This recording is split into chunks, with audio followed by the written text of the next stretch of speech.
Alright, ladies and gentlemen, welcome back to another video. It's time to take a little detour, taking some time off from Undertale into a fan game that has a special place in my heart, and a certain character. Enter Clover from Undertale Yellow. Our deputy is here at last, and today, we're scaling this kid over here. You already know we don't mess with this dumb power scaling system over here, so get out of your system already. So without further ado, let's get into it.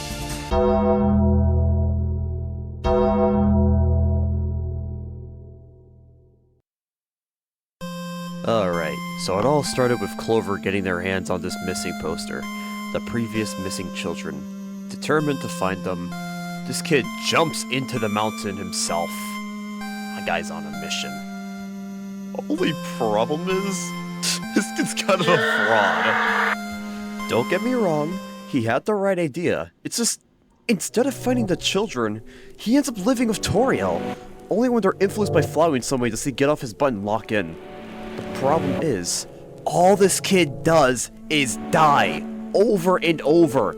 Icecap got him, Undyne got him, probably Alphys got him. Sadly, all this kid endured was an endless death loop. There was no hope for him. But then Flowey had the bright idea to tamper with one switch. Little did he know, this little decision here would change everything.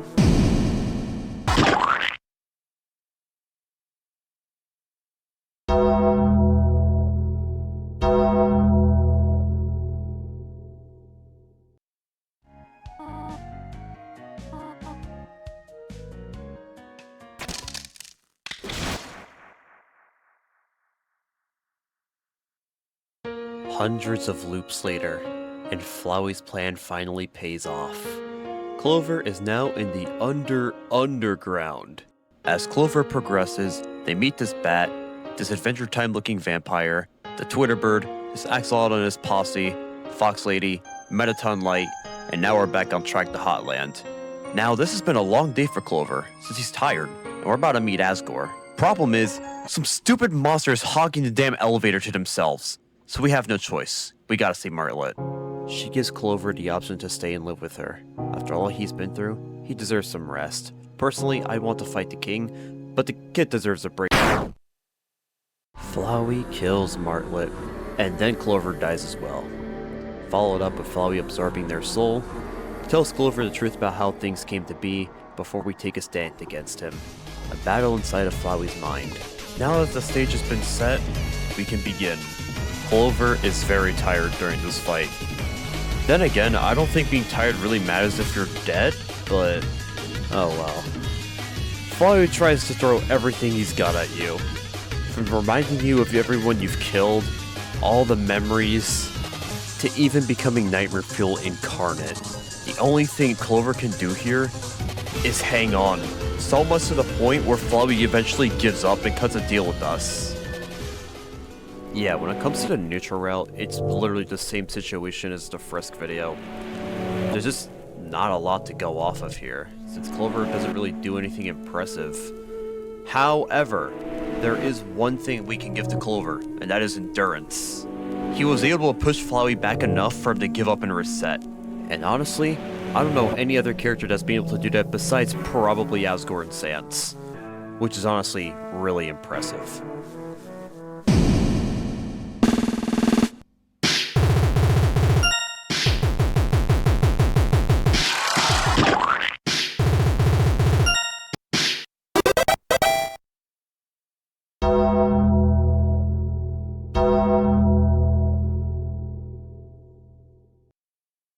Alright, you know the drill. Not much happens here, so we're just gonna skip to the important parts. Now we're at New Home. Soropa hits Marla and Starlo so hard she gets impact frames. Damn, I might have to do a video on her sometime. Before Clover gets back up, and we're about to have a duel with this grieving mother. Eventually, as the fight progresses, Clover is shortly pushed to a corner, forced to take all these fire blasts, but they just won't give in.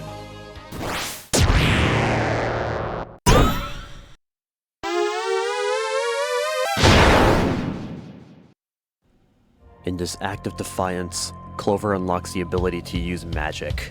From being able to fire big shots, gaining immunity for one hit, the ability to heal out of sheer willpower, the ability to double his speed, to peek into one's memories, as well as the ability to phase through walls. He copied my whole flow! Word for word, bar for bar! And so the real battle begins. We push back Saruba, peek into her memories, beat her up again, peek into her memories again, beat her up one more time, and then we win. Yeah, so the pastors variation of Clover is pretty strong. At level 1, managed to push back one of the toughest characters in the game. The problem is, after a fight like that, Clover can't use those powers again, evident by the fact that he doesn't use them when fighting Asgore and Flawed Pacifist. So the conclusion I came to is either Clover's too tired to use them, or he just lost his powers after that fight.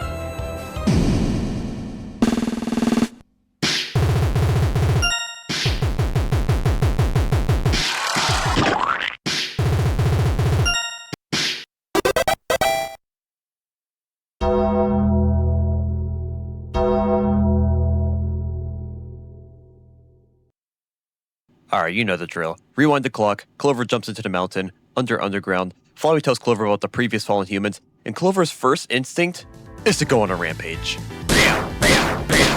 Dark Ruins, wiped. Lower Snowden, wiped. And now we're about to face Martlet of the Royal Guard. Fast forward, and Martlet takes her leave. Fast forward into the dunes. Now if we don't execute the kill counter at this point, Clover will remind us. My guy is locked in, okay, Clover? Fast forward, and Clover meets the GOAT. Unfortunately, we're his enemy this time around, and he challenges us to a carefully timed shooting competition, to which we ultimately win. Can I say, to this day, I am still so angry Starlo didn't bring an actual gun to the duel, because if he went ahead and played by his rules, he's faster than us, and he could have won! He could have been a hero! But unfortunately, the writers didn't want him to be one. Saruba arrives, and well, you know what time it is. Saruba turns Super Saiyan and begins to decimate Clover's max HP. Justice versus Fury. Yeah, I'm not gonna waste her time here after Fury tries Clover against Saruba. Now this is where things get blown out of proportion. Clover is tired of all this, yet he still continues with the mission. Shooting the door open, to shooting the control panel. At this point, even Flowey's a bit worried, and he's the one to control here. And this scene, oh my god.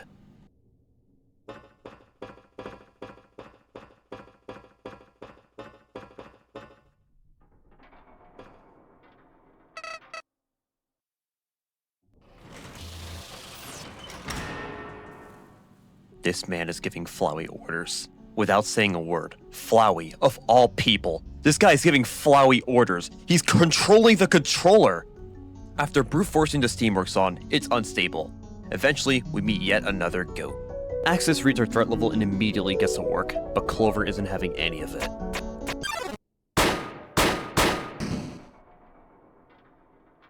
Unfortunately, Axis gets away. During this time, we shoot down all the robots.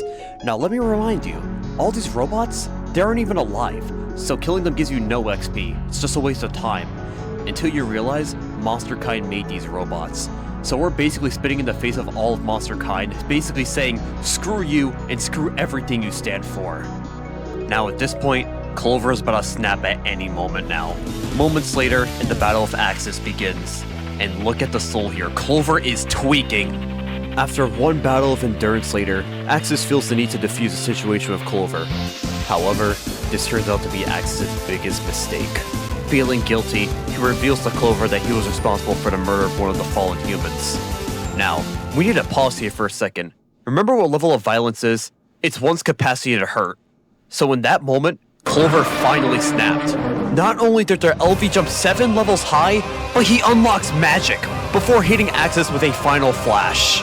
The crash out is real. At this point, any remorse Clover had buried deep down is all gone now. It's all justice from here on out. After this, Clover makes his way to Hotland before stocking up on items. Now before taking on Asgore, Clover wants to tie up one last loose end. Martlet, the one who's been avoiding us this entire time. Nowhere else to run. And thankfully, she isn't planning on running away this time. Taking one final stand against Clover, she injects herself with presumably determination, before undergoing a transformation.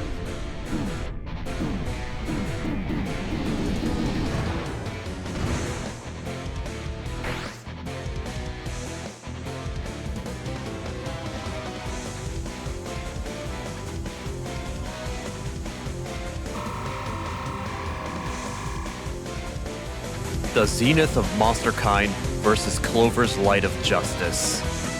You already know how this fight goes, so I'll just give you a recap.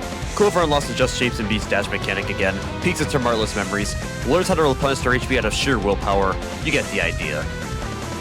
Now after this long, desperate battle, Martlet becomes melted ice cream.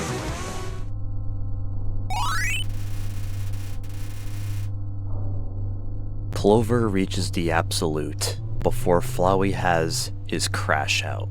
However, as he lashes out on Clover, he misspoke.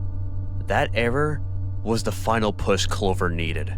After killing all those people, crashing out on a robot, having to fight the zenith of monsterkind immediately after that, Clover's determination reaches its peak. Out of pure spite for Flowey, he takes his save file, and then Flowey loses it. I swear to God, this route is filled with crash outs. At least he didn't go out the way he did in Base Undertale, because oh my god, that was pathetic.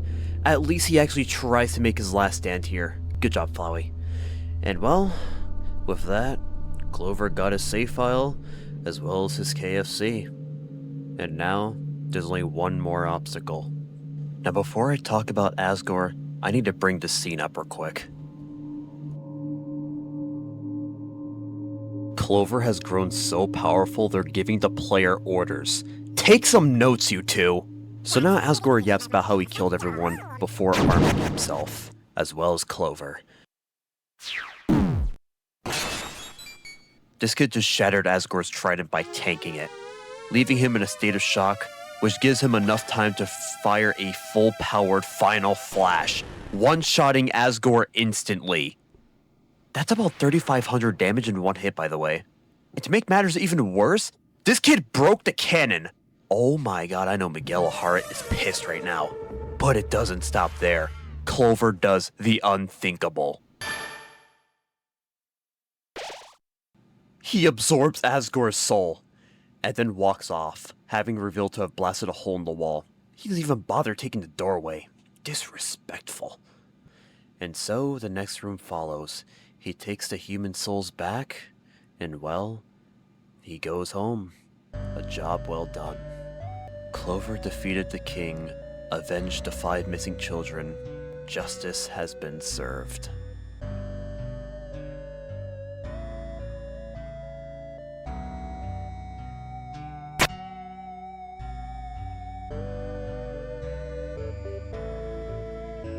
Clover. What a guy. Alright, it's time to rank the two. When it comes to moveset, Pacifist Clover has more options, but when it comes to like power, it's pretty obvious who takes this. So, yeah. Thank you for showing up today, and I'll be seeing you in the next video.